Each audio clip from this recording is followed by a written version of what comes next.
We had been indulged by city lights and busy streets of urban places we've been, but what echoes in my ears and brings me nostalgia are the sound of crickets during a calm night and the clock of roosters when the morning comes.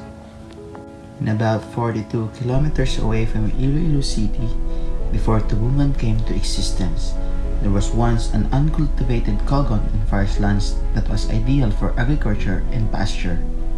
This place was called Tinan, and a lot of individuals came to dwell in the place and flourish in its abundance. Joined with the natives from the towns of Leon, Igbaras, and Tigbawan, living and protecting the place, comes the idea of founding a town which was spearheaded by a farmer named Mangon. Mangon, who is a resourceful and a brave leader, became the headman of the formal foundation of the town in 1768. However, there are different versions as to why and how the town was called Tubungan.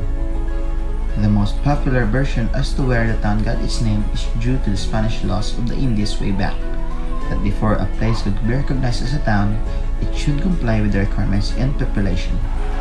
People were encouraged and even required to settle in Tubungan for the requirements to be met. The founding of the town came about through the contribution or addition of settlers from the neighboring towns in order to make up for the necessary population required for the township. Hence, the town of Tubungan was born from the contribution or tubong of her neighbors. In dialect, the term tubong means contribution, and the name Tubungan was derived from the word tubong. Just like in any other places in the Philippines, the 130-year Spanish occupation in the town brought various circumstances and changes to the place. The first one was the establishment of first school in 1880, which was managed by a local priest using cartilla and carton. The second one is the improvement in transportation, making the roads passable for cars and keyless. But the most eminent in town's history during the Spanish era is the death of Padre Isidro Padrena, an Augustinian parish priest of Tubungan. Since the pre-Hispanic period, one of the hills of Tubungan is considered as a site of ritual offerings of the Babaylanes. Thus, resulted for a great number of Tubunganons have strong beliefs in supernatural rites and ceremonies aimed to give due attention and reverence to powerful spirits. In Balabago, a place located 5 kilometers from the town of Tubungan, where a sacred wellspring is found, was considered as one of the 4 pillars of the world, or apat kaharigi kakalibutan. And once in every 7 years, a congregation of more than 1,000 Babaylanes coming from the different places in western Visayas would come together to the site to celebrate their annual ceremonies of extravagant rites. Thus, on that notable 8th day of April 1874, with Babaylanes and their followers being persecuted during the Spanish period, Padre Isidro Badrena, together with the governor of the town Don Lucas Tamara, Principal Don Camillo Tamunan, and various local residents went to Balabago to peacefully dissuade the Babaylanes not to celebrate such ceremonies which were pagan and were condemned by the church. Unfortunately, Padre Badrena, in his desire to comply with his sacred duty, ended up being killed by one of the Babaylanes. To commemorate his death, a cross was erected in Balabago, which has now become a historic landmark in the municipality of Tubungan. After that event, it was reported that the Babaylanes did not return to celebrate their feast in Balabago. But through the years, the Panaet continued, and there are some Tubunganons who went on to believe in Babaylanes, supernatural and quack doctors up to this day.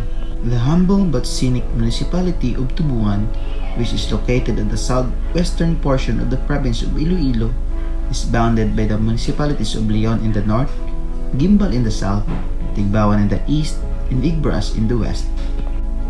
It is about 42 kilometers away from Iloilo City and could be reached in a minimum of 1 hour drive by motor vehicles. The municipality of Tubungan is accessible to all kinds of land transportation even during rainy season.